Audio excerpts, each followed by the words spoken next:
수강생 여러분 안녕하세요. 지난 시간에는 미국의 잉여 농산물 원조를 제도의 측면에서 정리해 보았습니다. 이번 시간에는 원조의 추이를 통계 수치를 통해 검토해 보도록 하겠습니다. 미 공법 480호는 미국 행정부가 잉여 농산물 원조의 진전 상황을 의회에 보고하도록 했습니다. 이에 따라 작성된 연간 보고서를 USAID의 온라인 문서고에서 다운로드할 수 있습니다. 화면에 보시는 웹페이지가 USAID의 문서고인 Development Experience Clearing House입니다. 보고서는 Public Law 480으로 검색하시면 찾아볼 수 있습니다. 1955년 1월에 첫 보고서가 작성되었고 그 뒤로 1964년까지는 반년 단위로 보고서가 작성되다가 1965년부터 연간 단위로 바뀌었습니다. 1974년까지는 영년, 즉 캘린더 이어 단위였고 1975년부터는 미국 회계연도 단위로 바뀌었습니다. 행정부가 의회에 보고하는 형태의 연간 보고서는 1988 회계연도가 마지막이었던 것으로 보입니다. 이 마지막 보고서를 활용해 1980년대까지의 잉여농산물 원조 실태를 검토해 보겠습니다. 보고서는 기본적으로 미 공법 480호에 관한 것이지만 미국 해외 원조 기구를 통한 잉여 농산물 원조 통계도 별도로 알려주고 있습니다. 화면에 보시는 것은 1988년 보고서에 실린 표인데 왼쪽은 PL480 원조를 구분해 놓은 것이고 오른쪽은 PL480 원조를 포함해 미국 농산물 수출 전체를 집계해 놓은 것입니다. 여기서 AID Mutual Security라고 되어 있는 것이 미국 해외 원조 기구, 즉 FOA, ICA, AID를 통한 잉여 농산물 원조입니다. 그 옆에 특정 정부 프로그램하의 수출이라고 되어 있는 것은 PL480 원조와 해외 원조 기구의 원조, 그리고 일부 다른 원조를 합한 것입니다. PL480 원조 통계는 제1관, 제2관, 그리고 제3관에 속하는 전략물자 물물교환으로 구분되어 있습니다. 다시 제1관은 현지 통합 판매와 장기 융자 제공으로, 제2관은 정부 간 구호와 민간단체를 통한 구호로 구분되어 있습니다. 이 표에서 1988 회계연도까지의 단순 합계를 구해보면 잉여 농산물 원조는 총 464억 달러가 제공되었는데 그중 87%인 402억 달러가 미 공법 480호에 근거한 것이었고 11%인 5억 달러가 상호안전보장법에 따라 미국의 해외 원조기구가 제공한 것이었습니다. PL480 원조 중에서는 제1관이 275억 달러로 가장 많았습니다. 전체 잉여 농산물 원조 중에서는 59%, PL480 원조 중에서는 69%에 해당합니다. 다음으로 제2관이 109억 달러, 제3관이 17억 달러였습니다. 다음으로 잉여 농산물 원조의 추이를 회계연도별로 보겠습니다.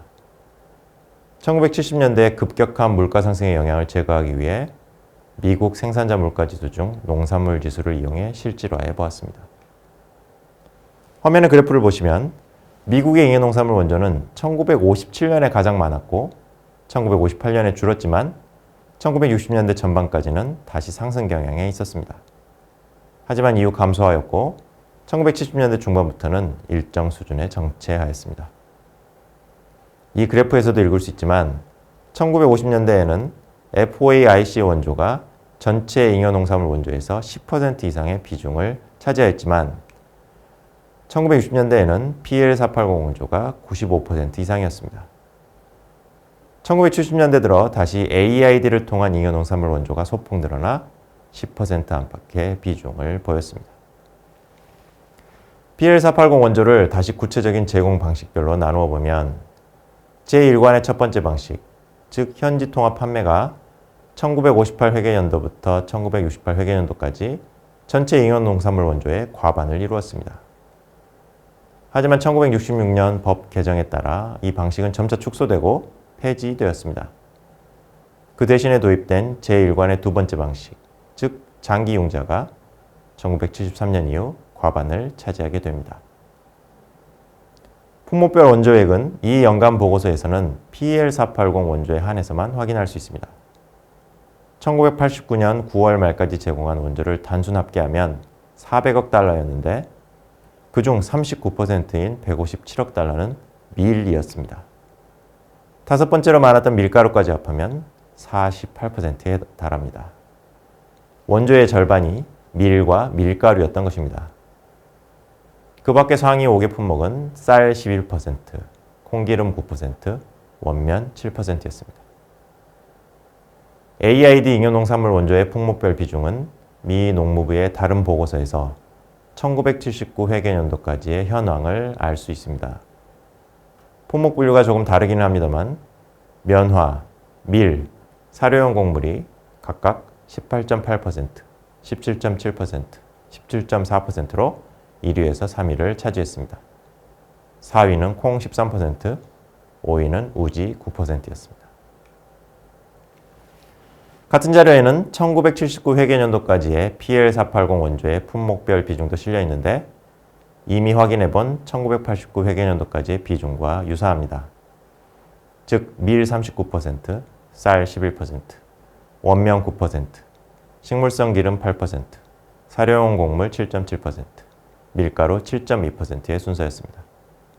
차이가 있다면 여러 곡물이 사료용 곡물이라는 범주로 통합된 것입니다.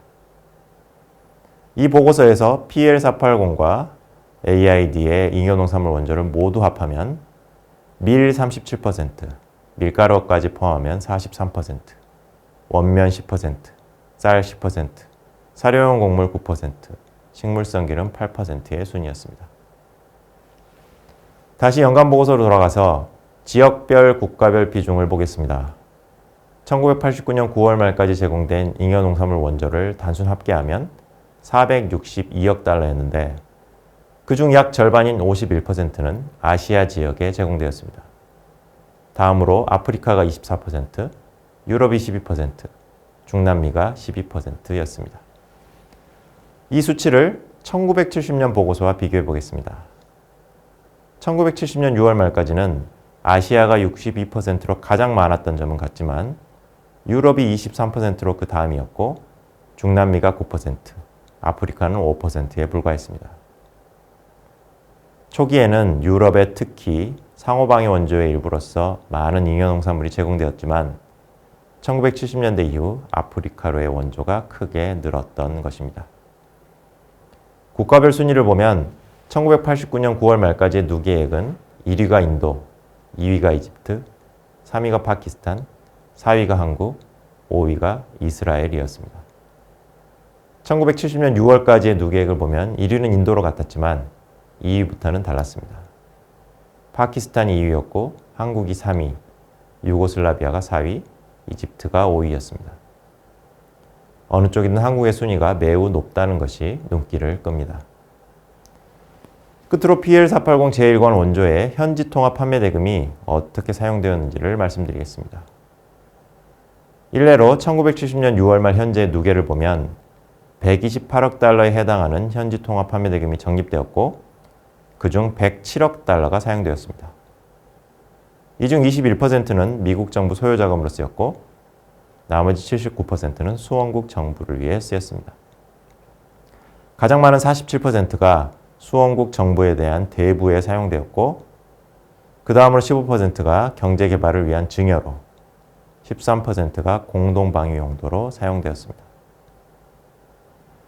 지금까지 미국의 잉여농산물 원조 통계를 검토해 보았습니다.